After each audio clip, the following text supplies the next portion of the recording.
enticement of offer. Well, hold on. But if you're saying that to me, you've already responded. Yeah, that's right. No, I mean, Yeah. I'm, for example, the person who abandoned. Only one or two I'm things is. looking at your offer and I'm saying, gee, I don't ever respond to this because. Well, then don't. Well, I'm not saying it works every. I'm not saying it works every time. What I'm saying is that, hey, and all I said here was that you may be eligible to receive $10,000 or more in exchange for your cooperation. And basically, if you're interested, call me. Okay, supposing I call, how would you make that offer good? We're interested. Well, you're getting ahead of me now. We're going to talk about that, but not now, not here. Go ahead. But the fact is, if you even thought that, you're going to answer. Yeah. Exactly. The bottom line is $10,000 or more has a people of awakening their senses, okay, that they were dead to. Even I've seen sometimes on short sale applications, they want a copy of the utility bill. That's right. How do you get around that with if they're Hold on. I see you read it just like I wanted to. You may be eligible. That's right. Not you are eligible. You may be eligible. Okay? And I want to meet with you if you like to understand what those options are and if you like me to quickly and easily determine you may be eligible for these incentives. To help you understand your options, we have a package. And then we're asking, the bottom line is, you guys are getting ahead of yourself. What's the objective of this letter? What's the objective of the label? To get face to face. Okay, that's all we're trying to do. We're not making any guarantees. We're not making any representations. We're just saying, hey, there may be some options that you haven't yet considered, and I'd like to share them with you so you can make the best decision for you and your family. Does that make sense? That's all we're doing. See, this is the problem with it you have. And when we get to conversion, which we're going to get to, you guys are so focused on closing, and you forget the relationship, the trust that you need. You're trying to go to, we're so important that I'm only going to work with people where I'm guaranteed to make some money. Otherwise, well, how do you know until you get in there? How do you know until you have some conversations? I don't often, sometimes it takes 4, 5, 6 meetings before I can get a listing. Okay? Do I give up on them because it's not easier? Anybody can get easy deals. That's what starving realtors do. They only work on easy deals. But if you want to make $112,000 in a month, and do that month in and month out and month in and month out and month in and month out. I opened up by telling you I take pride in working hard deals, complicated deals, the ones nobody else wants. Amen. That's why I'm getting to the business. I'm doing the deal. Anybody can do those easy deals. In fact, if you were to send me a short sale, I'm going to say, well, you don't even need me for this deal. Okay? I have that conversation all the time. If you got a short sale deal with a full fair market value and you got buyers that are willing to pay what the bank wants and there's no junior liens, what do you need a short sale negotiator for? Just send the deal to the bank. You don't need me to do that. I mean, I'll take it. Okay, but you don't need me to do that deal. Okay? You need me when it gets a little uglier than that. Okay? That's when you need me. All right? So, remember the purpose of the label. What was the purpose? You know what this label said? The label said, you have a delivery, call me. Okay? So they call into the call center. This is the automated appointment. So what's your call center? This is my brand new script from yesterday. I wrote this and upgraded it. So when they call the advocacy, when they call your call center, this is how they're going to answer the phone.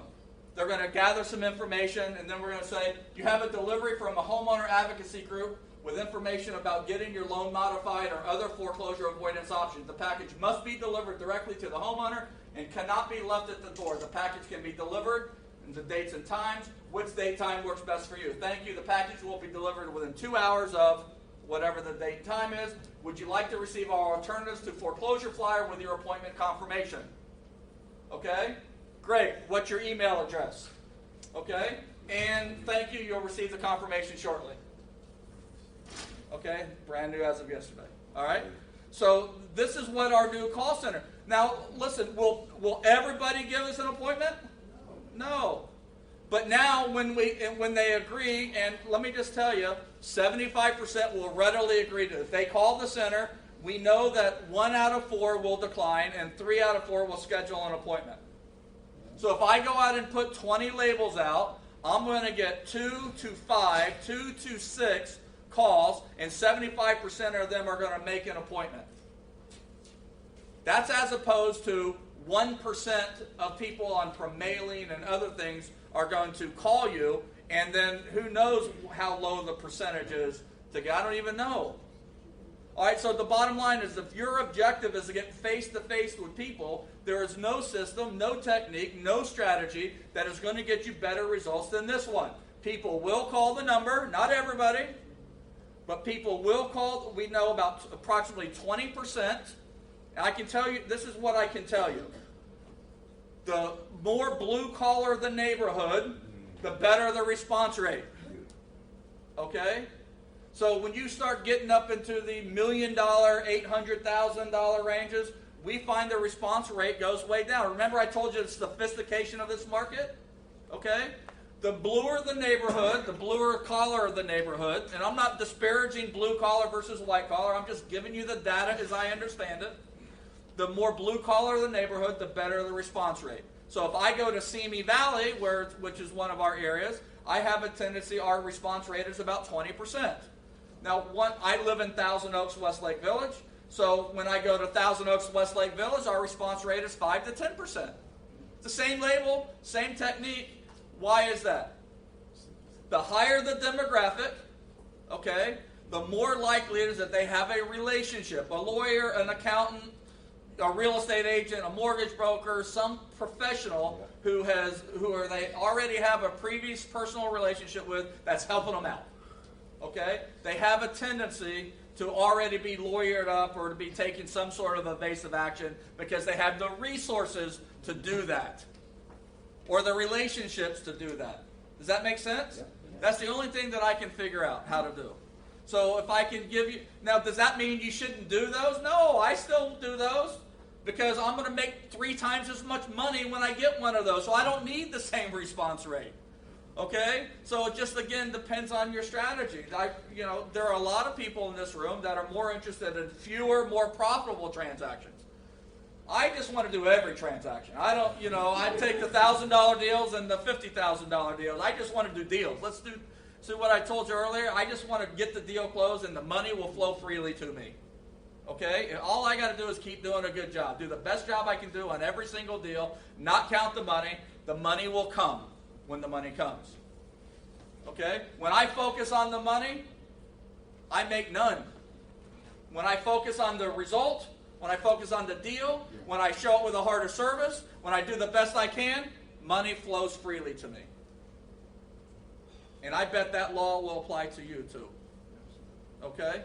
So this is where we are. Now, I said this is a brand new flyer. Okay? Never seen before in public. Outside of our coaching group. Okay? So this is the alternatives to foreclosure flyer that we did. So this is what we're offering as part of the confirmation. So this advocate marketing system is really about process of elimination. Does that make sense? So we're showing up with a homeowner who's facing foreclosure, and all they know is they want to keep their house most of the time. Would you agree with that? Would you speak to distressed homeowners? Can we agree that 90% of the time they want to keep their home and they're hanging on so tight that the bank is just dragging them around? Right? You ever heard the term let go or get dragged? Okay, well, when we meet homeowners, they're officially being dragged. Okay? They're holding on so tight in order to get that deal. And what the mistake that most realtors make, many of you in this room, what the mistake most investors make, many of you in this room, is that you go to the door and you try to convince them that their only option is to sell their house right now to you or with you. And you know what they say? No. No, I'm keeping my house. You know what advocate marketing does? You know what we do? You want a loan mod? Great, I'm here to help. See the difference? I'm here to, you want a loan mod? Great, that's why I'm here. So getting a loan mod is one of the options you should consider. There are 9 different options. 1 is you can do nothing. Okay? 2 is I can't even read this. You can get a payoff or refinance it. Okay, I won't even go into it. But what it boils down to is that our job in the end when we go in is not to convince them to buy or sell. Okay? The option is to figure out what they want and help them get it. And then the owner, once they get the information, will scratch out all those different options, okay, until they're down to 2. They start with 3, and those 3 options are loan mod, short sale, foreclosure, deed in lieu. Okay, so when there's 9 options, almost 95% are at 4. Think that there are 4 options left. Okay, and so they want to do loan mod. So we help them do loan mod. There's a 96% likelihood that at some point they're going to get turned down for a loan mod. Only 4% get permanent loan mods. So I know that even when I help them get a loan mod, that 96% of the time that they're going to fail. Now, if I've been the person helping them go through their loan mod week after week after week after week, and they finally get turned down, and we're talking on the phone every week or 2, and then they call me up and said, Dave, as soon as they get turned down from the bank, they're calling me and said, I just got my decline letter. Now what? You know what I say? I'm really sorry to hear that. I'm on my way. We're going to figure out what your options are. And that's when we get a now the homeowner checks off loan modification, and now they're left with short sale, foreclosure, or deed in lieu. And then we check off deed in lieu because they have to go through the short sale process. So now they're left with I shouldn't even say short sale because they may 51% of them are going to have equity. Okay, so they're either they're left with sale or foreclosure, and then all I have to do is explain why selling their house is better than having their house foreclosed on, and guess which one they choose? And who are they going to choose to help them? You're in there the whole way. What do you think about forbearance? Well, that's a loan mod. Yeah. We'll talk about it. That's a different when we get into the loan mod training, I can talk to you. Forbearance is nothing more than a loan modification. That's another word for loan mod. They're modifying the terms of the loan. So, and by the way, when I say 96%, remember when I said only 4% of homeowners end up in a permanent loan mod. That doesn't mean that only 4% are getting approved for a loan mod. That means 15% are getting approved for a loan mod. But what you don't realize, and the misconception you and many homeowners have, is that a loan mod doesn't always mean a lower payment. So when you talk about forbearance, oftentimes a loan mod means a higher payment or the same payment. They just modify the terms of the loan. Okay? And so when they get so we help people get loan mods all the time. And they say, I got my loan mod approved. I say, great. But my first question after that is, are you going to be able to make the payment? And almost always they say no. I said, so now what? And you know what they always say? I guess I need to sell my house. I said, okay, well, why don't we talk about the strategy to do that? Okay? Let's talk about the right way to do that so that you can gain some advantage through this process. But the point is, here's the thing that you've got to remember, okay? The thing that you have to remember is that if I tell them that they can't get a loan mod, that they have to short, they can doubt it. But if they tell me, it must be the way it is. Right? If I can get them to eliminate loan mod on their own because they tried and failed, They know for sure, right? now all of a sudden there's nothing better than when they come to me and said, okay, I guess we need to sell. You were right. Can you help us? Yeah. All right?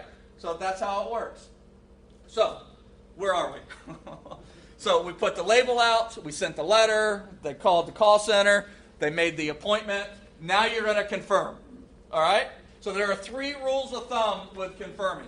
Number 1, there are people who don't confirm, they just show up. Okay? Let me just tell you something. If you have an appointment for Friday night at 6 o'clock, and it's been a long week, and by Friday night at 6 o'clock, I'm kind of toast. Okay? I don't know about you, but I've killed it all week. And I'm a little tired on Friday. And if I didn't feel like going, I know that there's one way that I can get that appointment where I don't have to go to that appointment, and that is just to call and cancel. Not call and cancel, call and confirm. Because if I just call, hey, this is David, I just wanted to confirm our meeting for 6 o'clock, I can tell you there's a 95% probability they're going to say, no, tonight's not really a good night. Because so if I don't want to go, just call and confirm. All right? Just call and confirm.